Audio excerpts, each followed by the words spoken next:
ears attentive to your wisdom, and incline our hearts to understanding. We cry out for insight and raise our voices for understanding. Surely, if we seek it like silver and search for it as treasure, we will find the knowledge of God. Amen. Our reading today comes from the book of Genesis, the 45th chapter. This is sort of the end of the story, but it's a story I'm pretty sure we're all familiar enough with. We're jumping in at the end. We'll do a real brief recap after I read it, but I'm pretty sure everybody kind of knows what's going on here. So, verses 1 through 18. Then Joseph could no longer control himself before all those who stood by him, and he cried out, "Send everyone away from me." So no one stayed with him when Joseph made himself known to his brothers. And he wept so loudly that the Egyptians heard it, and the household of Pharaoh heard it. Joseph said to his brothers, "I am Joseph. Is my father still alive?" But his brothers could not answer him, so dismayed were they at his presence. Then Joseph said to his brothers, "Come closer to me." And they came closer. He said, "I am your brother, Joseph, whom you sold into Egypt. And now do not be distressed or angry with yourselves because you sold me here. For God sent me before you to preserve life. For the famine has been in the land these 2 years, and there are 5 more years in which there will be neither plowing nor harvest. God sent me before you to preserve for you a remnant on earth, and to keep alive for you many survivors. So it was not you who sent me here, but God. He has made me a father to Pharaoh and lord of all his house and ruler over all the land of Egypt. Hurry and go to my father and say to him, 'Thus says your son Joseph, God has made me lord of all Egypt. Come down to me, do not delay.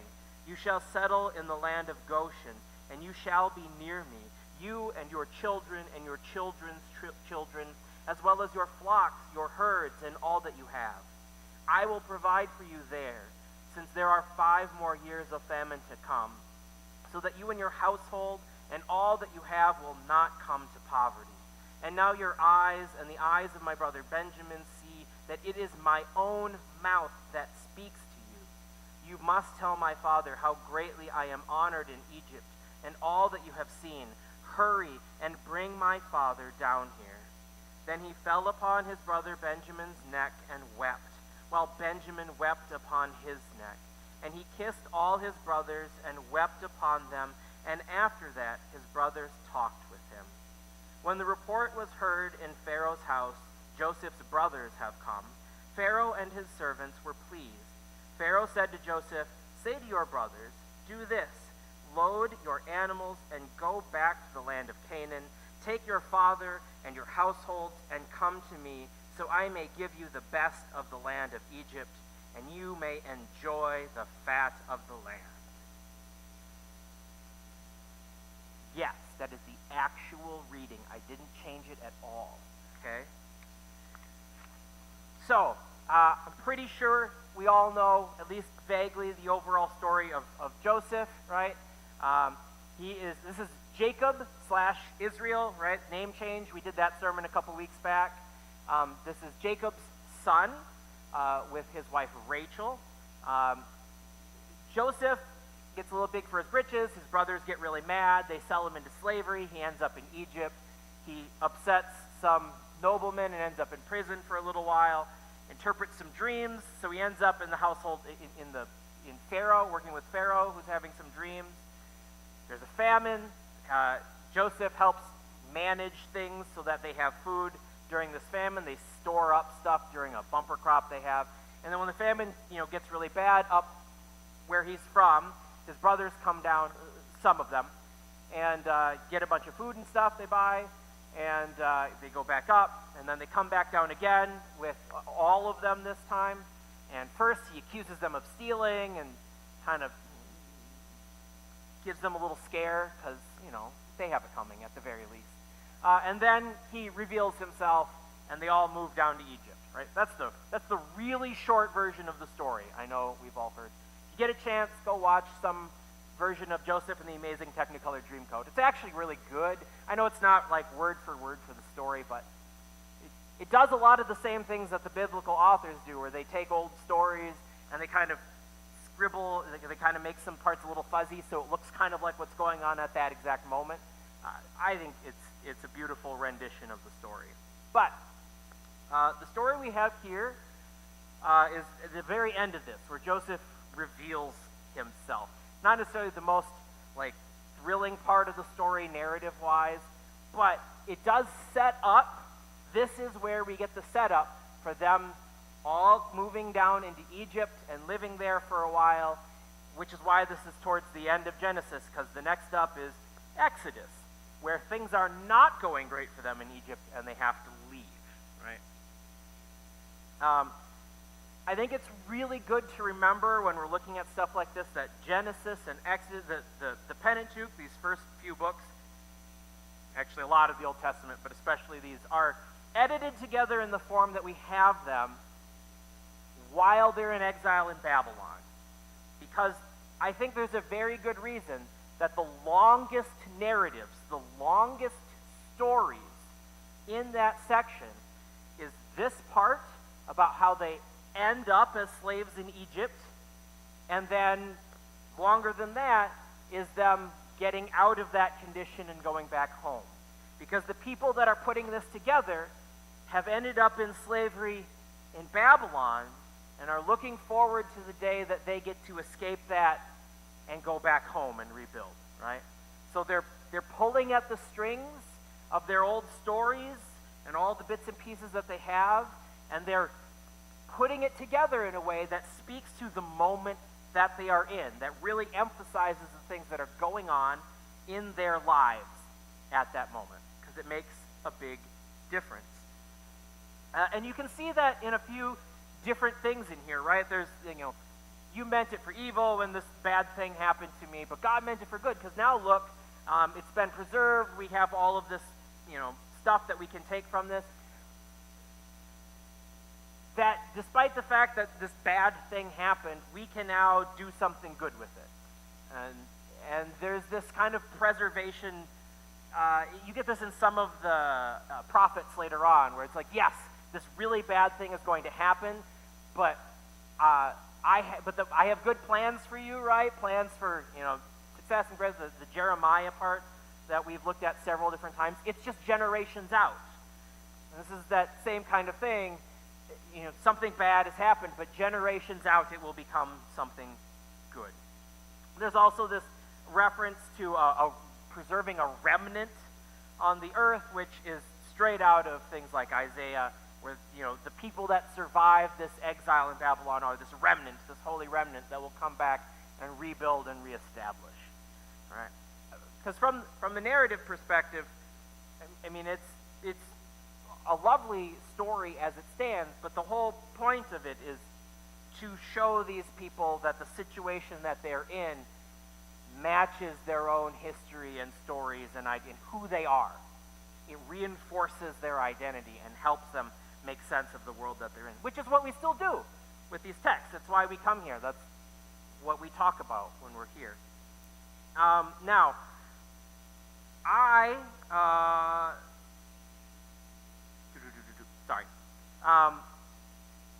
couple of things, just notes. First off, I love that Joseph has to reveal himself, but he has to say it twice, I'm your brother. He says, I'm your brother, and they all just stand there for a second, completely silent. Because I have to imagine in every one of their heads is, oh, he's going to kill us, right? Because they sold him into slavery in Egypt. They thought he was probably dead and gone. Or version 2, oh crap, he said he was going to be in charge of everything, and now he is, and we're in just as much trouble as we were before. We got rid of him for this, and he was right. I love that moment. This is one of those things where I wish sometimes there was more detail in here, because I really just want a quick glimpse at what's going on in their heads. And then he has to come down close and be, no, really it's me, you're okay. I'm not going to hurt you. I'm glad you're here. This is fantastic. What a great vision of forgiveness that he gives them, of understanding. But, like I said, this sets up the story of them going into Egypt. And there's a lot, it's an interesting question as to, we've talked about this before, timeline for this or what it looks like. I think the overwhelming kind of understanding is that this is somehow a memory of the Hyksos moving into northern Egypt. There was a group, this concept of this story representing the Hyksos period in Egypt goes all the way back to the 1st and 2nd century. I mean, this is standard. But there's a period in Egyptian history where a group of Semitic peoples from Canaan in that region basically come in, and a large number of them settle and then kind of take over the northern part of Egypt. And they push the Egyptians down to like the southern part of Egypt at the same time that a group from the south kind of pushes north. And so Egypt is sort of the classic continuation of Egypt, is kind of crushed into this tiny little section in the middle. Before they eventually go to war against the Hyksos and push them all back up into the Canaan region.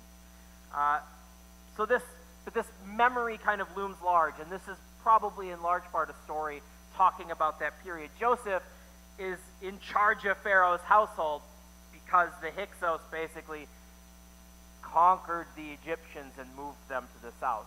They had a semi-amicable relationship while they were there, but it did not last. In this moment,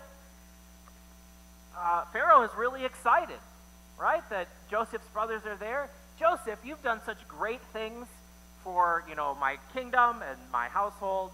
Yes, absolutely, bring your family down.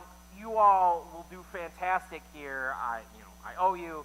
And maybe Pharaoh could also be thinking, hey, if you're this good, I wonder what your siblings can do, right? Maybe some of them can pull off the same kinds of stunts that you have. This moment, this idea of captivity in Egypt is really core to the ideology of the authors of really the entirety of the Hebrew Scriptures. Because they move so much, right? I mean, there's so many stories of these people groups shifting around in the region. And so many of the rules in Exodus and Deuteronomy and Numbers or Leviticus end with this line of, do this thing this way because you too were foreigners in the land of Egypt. Don't mistreat the immigrant immigrants because you too were foreigners in the land of Egypt. Don't do bad things to other people the way bad things were done to you. And it's wonderful that we have so much of this in here, because humans as a whole, not just this particular group, but humans as a whole are a very mobile species.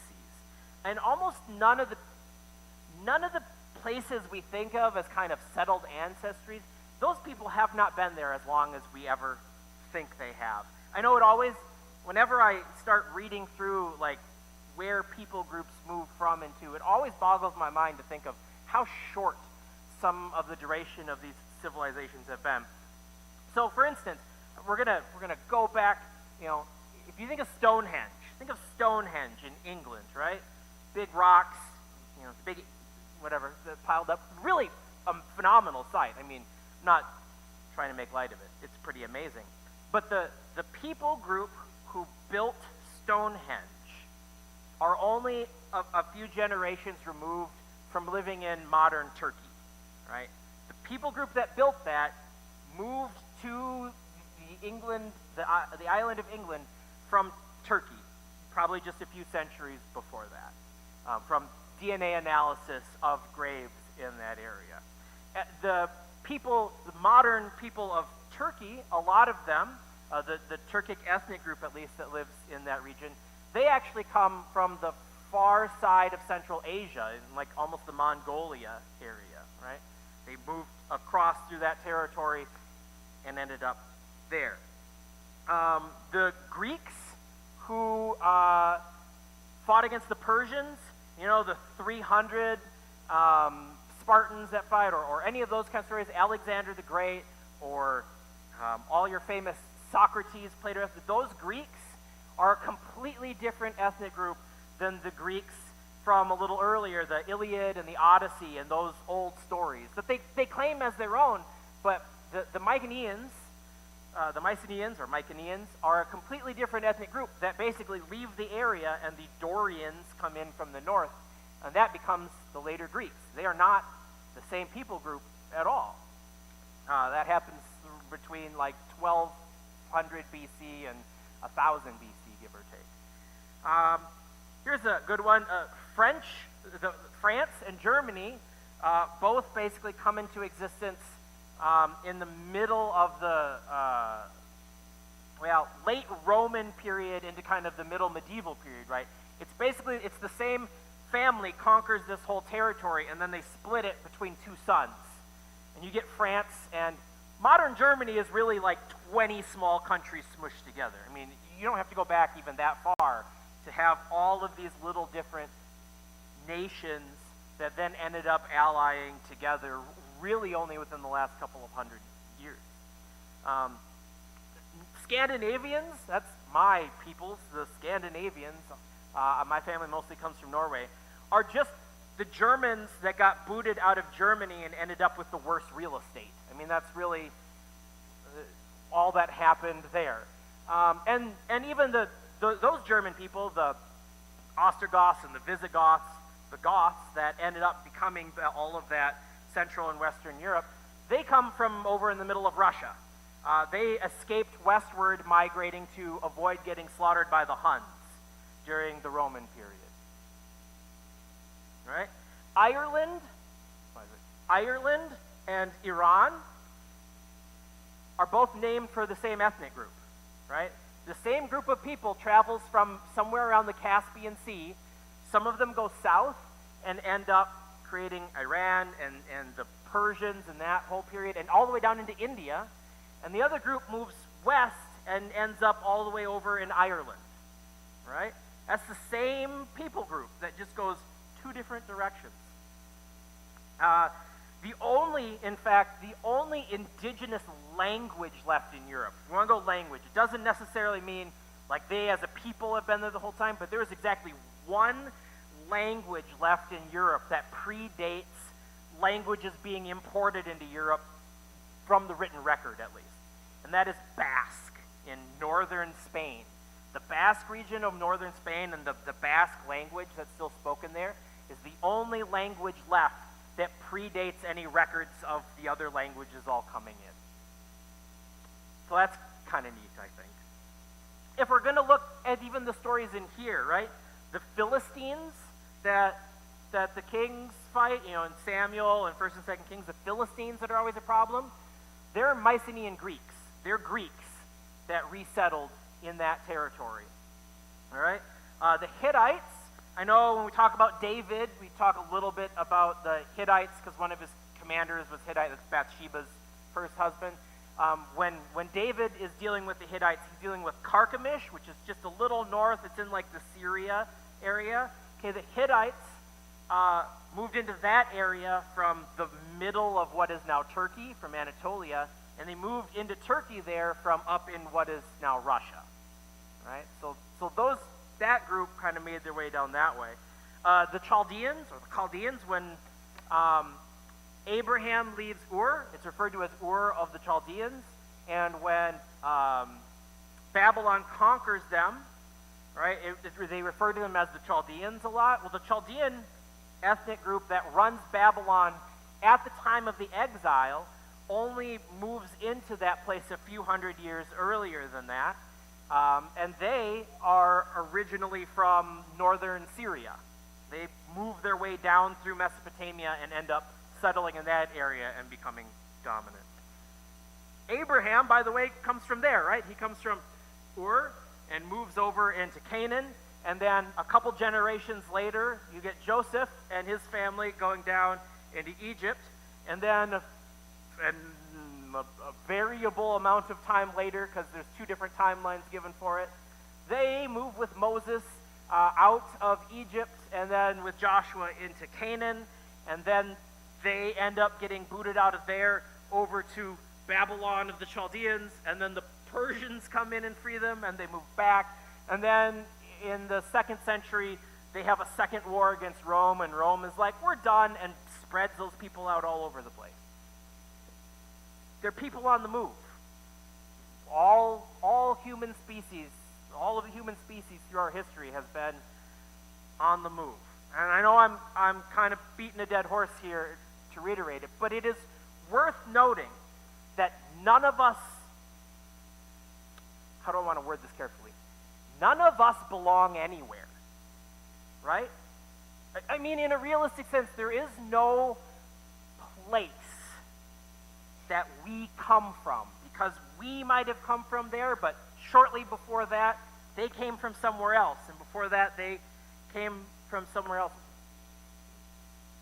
We are everywhere, and we belong everywhere. And that gets reiterated in here again and again. They are on the move, and they have to be nice to other people on the move, because otherwise, what kind of example are they setting?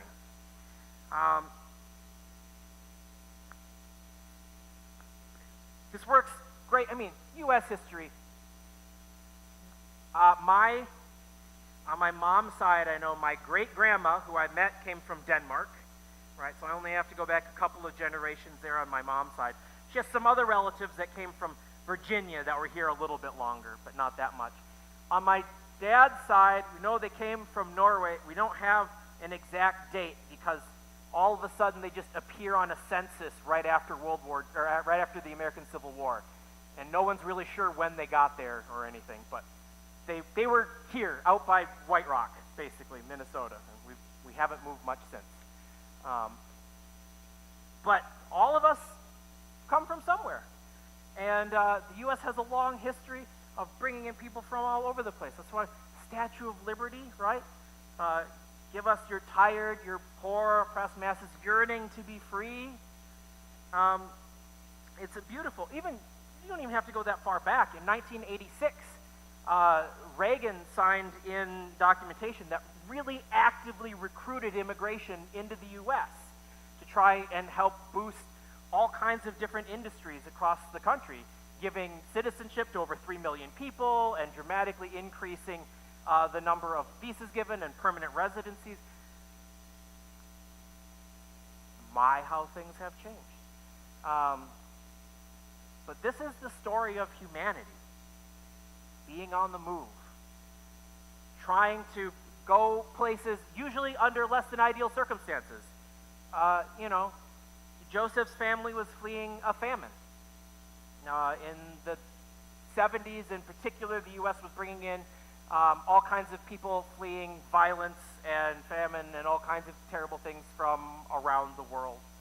Well into the 90s, where we were bringing in huge numbers of refugees. It is just the human story to move. This is how the Bible worked, too, right? That the stories were always saying something not necessarily in their setting. It was never meant to just be a record of some historical event. It's always being told in a way to the people who are dealing with those same issues. It's always meant to be told in a way, or edited in a way, or retold in a way that isn't just relaying objective history, but to remind us of who we are and where we come from and what we're called to be going forward. No matter how long ago the story comes from, it's meant for us now to reflect, because let's be honest, people haven't changed that much. A lot of things have changed. But inside, we are still the same. We still struggle with the same kinds of struggles.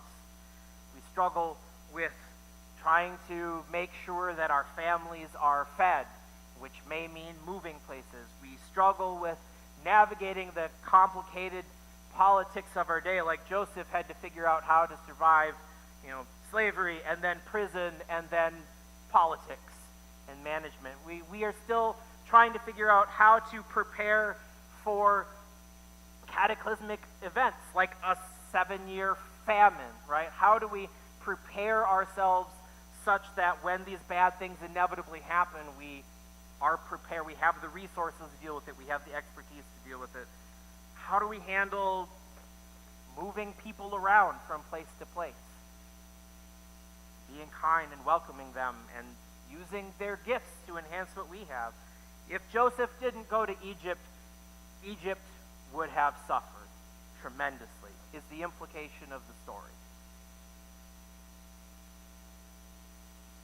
The longest single story in here is the Exodus,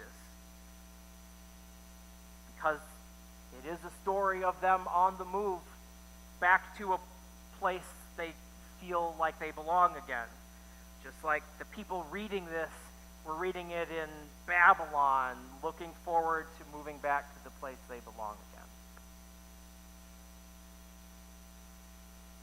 When you zip ahead to Jesus, and we start looking at these stories from a perspective of not just the descendants of one family, but one family united in God, a family that spans all places and peoples, suddenly it becomes really easy to understand that we belong everywhere, and so does everyone else. So that is the beauty of these old stories, right? When you look back at Genesis, when you look back at these kinds of things, don't just think about them as a story from the past that meant something then. Ask what they're telling the people that are reading this when, 3,000 years ago, not quite, when it's being put together again. Think about what it's telling us now, how it reflects on our own lives. Who are we supposed to emulate? Joseph and the Pharaoh who, invites his family and works together to save not only Joseph's family in Canaan, but also all of Egypt. I don't think we're supposed to imitate his brothers who sell him off, even though it worked out for good in this case. But really read into these and imagine what they mean for our world, for us, for the things that we're still facing, because it's still relevant, because these stories still happen. Every day, these stories happen. And we are still called to be faithful the same way these people are called to be faithful in those stories. Amen.